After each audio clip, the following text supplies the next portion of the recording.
evening. Welcome to the April 20th, 2026 Planning Board meeting. If we could first please stand for the pledge. Pledge allegiance. To the flag of the United States of America and to the republic for which it stands, one nation, under God, indivisible, with liberty and justice for all. And if we could please, we heard earlier that one of the people who used to attend our meetings regularly, Dan Strauss, passed away. So if we could have a quick moment of silence, please.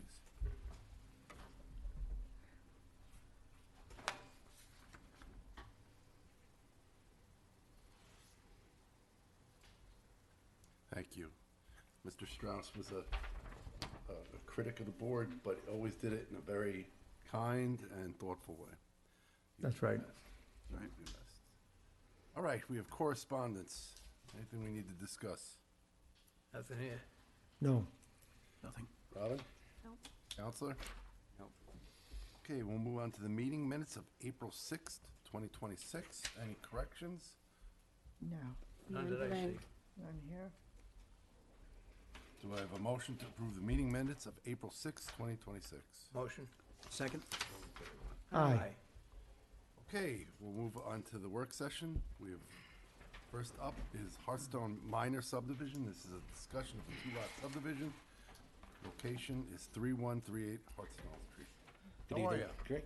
Good evening. Dan Collins, Hudson Engineering. Since our last meeting, we were asked to put together just an alternative drawing, basically showing what we could do to the roadway to kind of bring it up to standards that were, outlined in both the easement and in the fire code. So what we first did is the first 50 feet right now, as it stands, is basically paved. So we tear that up and basically repave the first 50 feet. The rest of it, we're showing gravel or gravel pave. So what this is, it's like a honeycombs plastic structure. So you put 6 inches of stone underneath it, and you put this on top, and you put pea gravel on it. So it kind of keeps it nice, level, and flat. Is And it like an that's item 4 underneath? yes, yeah.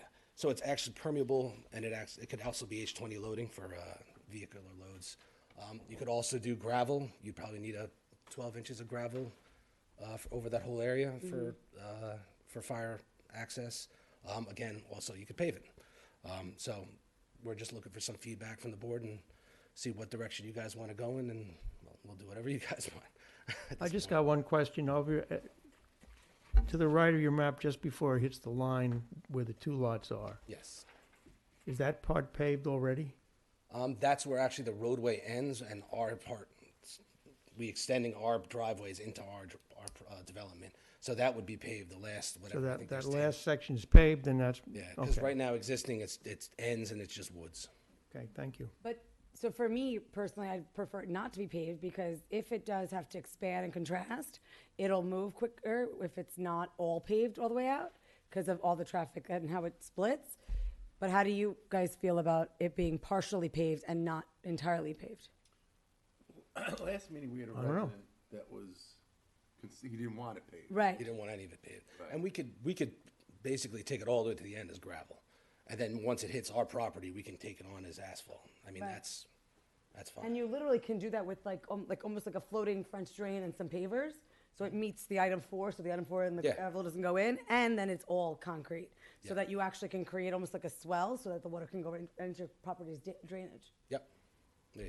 But the idea of them rebuilding it with the item 4 is, I think, something that's necessary. The question came up about the responsibility and who's got control of that access easement. Was there anything else that we need to talk about that? No, those were the issues. But, so we're good there. So we just gotta determine which way we wanna go with the finish. Yes. The resident doesn't want it paved, but the easement's already been existing. Yeah.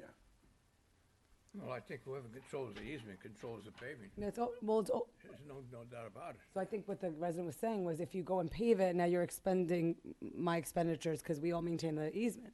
But the resident isn't even on the easement, right? They are. Yeah, they're off the easement. They're off They the come right off the easement. Oh, he does, okay. So what he's saying is he doesn't have to pave that shared road, he can just pave the driveway. So right where the access point comes to his driveway, he can start the pavement. Don't matter to me one way or the other, I don't think.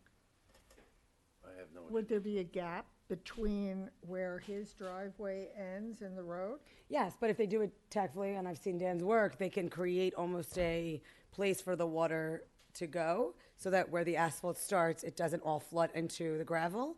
And if it is item 4 and pegs, which means it almost looks like honeycombs with the stones in between, It's permeable. it's permeable. So what happens is if there's a heavy truck on it, will set. And then if somebody wants to add to it, it's almost easier to repair that than have puddles. And you take care of it the same way. You basically plow it, lift the blade up an inch, same way they've been doing it now. Any board members have any issues? No issues, no. And I think the only thing in the easement that said anything was basically, they didn't say anything about the type of material or what you should use to pave it. They just said it has to be kept safe. And that was basically it. And I think you're doing this right. Right, and, you know, the fire said, well, we want it improved so that we can get trucks back there. Does the fire department have an issue with the gravel proposal, or, No, as long as Dan can certify that their truck can drive on it. and you said it's gonna be H20 And road? there's a memo in there already from them. All right, Okay, buddy, so it thank you. sounds like we'll go with the gravel. Sounds good to me? All right. Anything else? No? Good? Okay, thank you very much. Thank you so much. Thank Have a you. great night. I'll Good see night, you everyone. next month, I hope. 3 minutes, He's getting there. Oh, it's a race. 3 minutes. Okay, next we have a town board referral. 1425 Sunflower Drive. This is a proposed site work regarding, requiring a stormwater pollution prevention plan permit and tree permit from the town board. Any issues from the board? Well, we have an applicant. Oh, hey. Oh, hi. Hi, good evening. Hi. Jared Kahn, owner of 1425 Sunflower Drive. The engineer, Greg Capiopoli, had another engagement this evening. So I think he had emailed with Ms. Steinberg, who said it was okay just for the owner to come. And I'm the owner. And I am here. Yeah, this was on last week before the town board. It's basically in the backyard, it's basically to increase the amount of usable land. It's just a basically a dirt fill going out about 15 to 17 feet, then sloping to 0. It does include, there's only, I guess you need as far as the tree goes, my understanding is that there's only 8 trees that are 8 inches wider or more, not the 10 that would need extra approval. And in the backyard, there is one question that came in the backyard. It's not filling up the entire backyard. It's just a portion of it. There's a lot of additional trees and wooded areas there, and then there's it's not in very close to a neighbor. I don't know the exact distance from a neighbor, but then there's the countryside owns certain land back there too. So I don't think it should impact a neighbor that's behind. And then I think there's a plan for around the expansion, some kind of riprap, like a riprap retaining wall, and then at the end, before it slopes again, some kind of area fenced in or whatever, not to prevent anyone from falling down or something. But I think it's a straightforward plan, but What's going on the, up in the corner there on the right? what's that? What's going on in the upper right corner of that drawing? There's a red area that shows some disturbance. What's going on there? Yeah, just show me which. If you're facing, up in the upper right-hand corner, there's a red rectangle. What's going on up there? The driveway, it looks like. I don't think anything is going on up there. I don't. Okay. Oh, up there, that's the, no, that's the portion that's going to be, this is a backyard got a- project? That's your backyard, the shaded area, right? Oh, yeah, that's my driveway. That's the driveway. But what, you say it's got a limit of disturbance. I'm just wondering what's being disturbed in that section. I don't know what you mean, a little bit of disturbance. Are you there. doing any work to the driveway? No, Okay. no, I don't know why it says anything. Oh, maybe, maybe when they come to fill I don't know why he wrote it that way. Maybe when they come to fill the dirt, they'll obviously use drive that up. side. they'll use Stockpile that- it? They're gonna they'll stockpile it? They'll use the driveway. to Stockpile. do it and go straight back. It's the working area. Yeah. The I- town engineer, Dan Ciarcia, snuck in. I Any was issues with just this wondering. plan? Oh, yeah, that makes, it's probably because he needs a path. Yeah, they have to drive, truck it in. Yeah. I'm not the expert on all the, obviously the plans and whatever, so. Okay. We got Dan Ciarcia. You Yeah, anything so it's you- just a stabilized construction entrance. All right. So we're Okay. gonna talk to the applicant's engineer.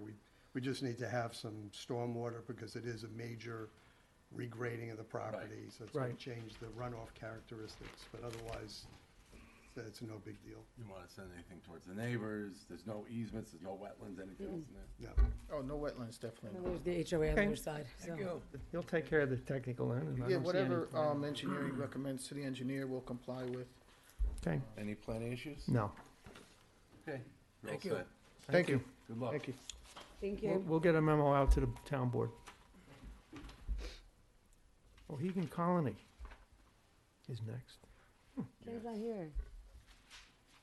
I don't see Next, we Ken. have a town board referral, Mohegan Colony Association, 3092 High Street.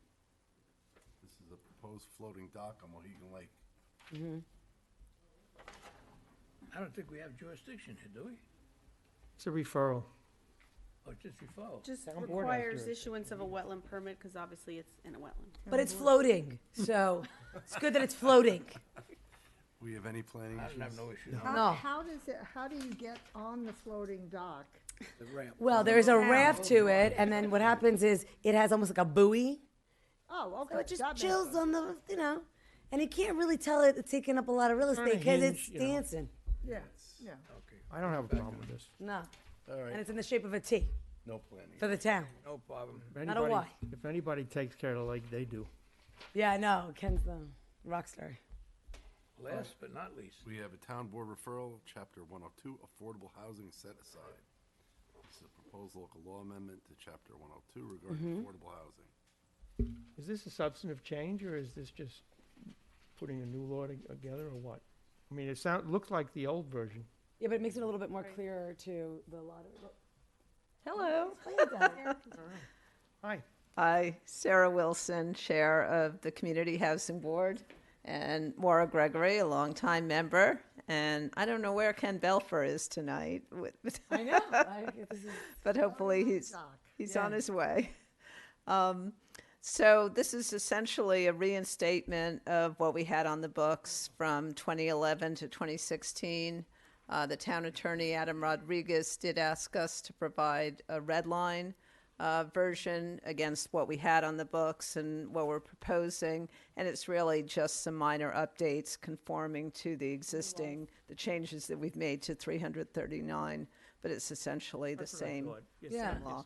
it's an upgrade to matching what the new laws are as well. Okay, but it's no problem. essentially the same Yes. concepts and everything else. Absolutely. Well, okay. I'm Any okay with that. concerns? No problem. Any planning issues, Robin? I just have a couple of questions and Sure. just to update the situation. If you have a mandatory set aside, what exactly is done in furtherance of the housing other than the set aside of the property?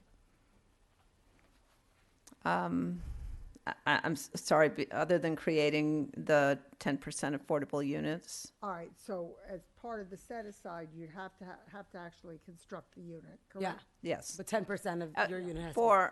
For a development of 10 or more units, What yes. about those that are under 10? Doesn't apply. Doesn't apply for them. So 1 to 9 units, there's no requirement. This would, At all?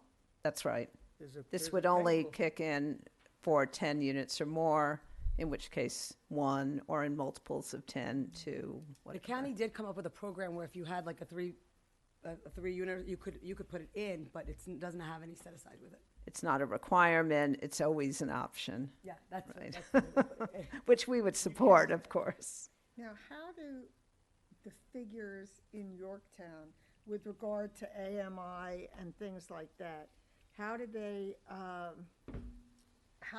correlate to the means average and the determination of who goes into an affordable unit here?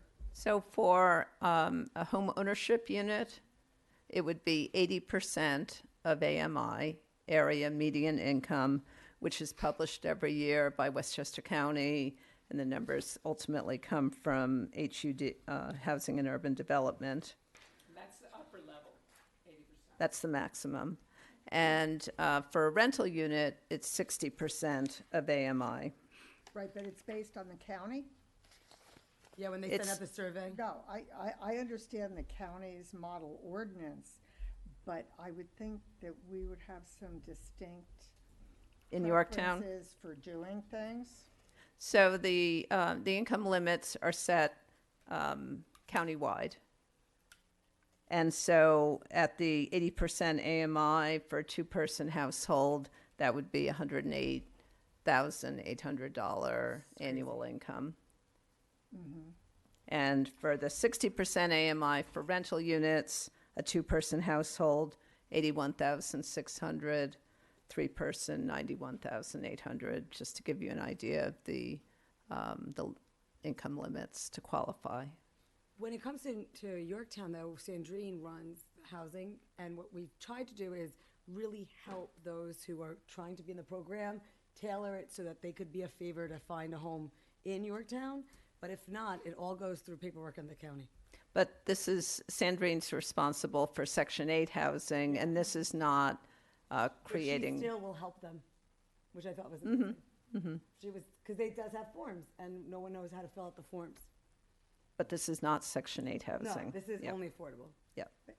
It was my understanding that the county required an outreach to adjacent counties as well. That's correct. We can't limit the marketing of an affordable unit just to residents of Yorktown. We need to affirmatively market the availability, far and wide, to try to reach as broad a population as we can, north, south, east, and west. So the argument is that we can have it in Yorktown, but doesn't mean that it's going to cater to Yorktown residents. What we found is that those people who want to live in Yorktown are typically those people who already have a connection to Yorktown. They work here, they have family here. The last two home ownership units that turned over in Yorktown ended up going to people who already had that connection to Yorktown, either as a resident or involved with the school district or working here in Yorktown. Last week, when you were giving the presentation, or after the presentation of the town board, there was a gentleman on your board, I didn't catch his name, but he was talking about, I believe, the setup in places like New Rochelle, where they could give extra credits for employees of the school district or people that live within town. Do we have anything like that? We do not. That's a member of the Community Housing Board, Tom Pfister, who recently retired, but he spent a significant part of his career working for the Housing Authority in New Rochelle. Some of the municipalities do have housing authorities, and they have their own programs, the way Peekskill does, New Rochelle, other communities. They were trying to help them. Yeah. But obviously Yorktown doesn't have a program like that. So what do? We refer it back to the town board. I have a couple of comments. Number one, this is for the town attorney. Hello? There is a section in here which talks about lease renewals and how our regulations would supersede certain statewide rules. And that language probably came from the earlier version of this law before the state, before the Real Property Action Procedural Law was amended to tighten up requirements for lease renewals and things like that. So I would urge that that section be reviewed to make sure it doesn't run into trouble with real property action and you know what I'm talking Tenant about. Protection Act? Yeah. Of 2019. Yeah. So Okay. They may have gotten rid of I'm that. not sure that is going to work Okay. the way it's written right there. So we need to be careful about that. On a broader level, has the town considered bringing back density bonuses in order to try to accomplish some of this stuff? the Community Housing Board did consider that. But our feeling was that the right approach is a straightforward set aside. Obviously, the planning board already decides in terms of the density of developments and what the appropriate density is for a given property. We don't want the creation of an affordable unit to be predicated on having to increase the density of a given development in order to provide for that unit. Instead, the development should be right-sized, and depending on that size, it would determine how many affordable units are created. Okay. What happened to when they used to build the developments and they would give like mortgage tax credits for the B side of the building instead of the A side of the building? I don't know. They got away with that? Because I know they did that in the city. They never did it here in the county, maybe? I don't recall ever seeing it up here. I never heard of it. I've never heard of that Yeah, I mean, like here for Harlem is like that. You'll pay wait, $800,000 for Yeah. one apartment and you'll pay $495 for the one across the hall. But what they did was they partnered with New York State and they got mortgage tax credits back and they made it affordable to build the density. But you did have to take your project and split it. I don't know if that ever came to the county. I've never seen it here, but I was just wondering. Well, I would support this concept. I think it accomplishes important planning objectives that we Absolutely. I agree. would like to see in the town. Even you though I know. think the we AMIs are support so it. high. So I think a memo on that should go out, and also, with reference on the more technical end of things too, that's fine with me. I also do agree with your comment, Aaron, that the use of the density bonus might be explored. I understand conceptually there's supposed to be some ideal limit to the number of units on a piece of property, but I think we've all seen that that can be flexible. And frequently, the amount a developer is willing to do is reliant on the speed with which his application is processed. I know. And you don't want to lose an opportunity To put that claim in. suggest that, a determination be made at the beginning rather than during the This law process. can go forward, and the other option can be explored. Absolutely. Exactly. So I don't see any reason to hold this up. because Oh, it's no. got Oh, its- no, not at It's all. got its own benefit, but There to, was a conversation, I reviewed the minutes for the town board last week. There was a conversation about the density, about a potential density bonus. So I'm sure that conversation will continue as well. so you want to put it in our memo too? Yeah, that we're curious We about would continuing, urge them- encouraged exploring it. Yeah. Good, okay. It Just sounds, keep it relevant. it sounds as though it might make sense to focus on what kind of affordable housing we want in this town, and then how to go about achieving it using the various mechanisms available. And if we have somebody who, like, such as Sandrine, who's willing to help anyone, even if it's not in her department, could that department hold both? Where maybe they can help with the housing board. I don't know. We are separately exploring assistance in administering affordable housing units, assuming we are able That's a to tough create job. some. It is, it's a lot of Very questions. tough job. We're fortunate enough that we recently added to the Community Housing Board membership. We now are fully staffed at 7 members. So we do have some, village, we do have some bandwidth, but Sandrine has assisted in the past as supplementally in addition to her regular job, and she's indicated she's happy to continue to do things like income verifications for us. Good, Okay, so that's all I that's it. got. That's the beauty of Yorktown. Memo. Community. Covered? Absolutely. Thank you very much. Thank you. That's a great shirt, by the way. Oh, thank you. Motion to adjourn. Second, Second. all those in favor? Aye. Aye. 7:24. Oh, Nope, that's quick. sorry. The records are coming back. It takes me longer to walk from the parking lot. Good night, Tom. Yes, see, you didn't even know we were done. It's the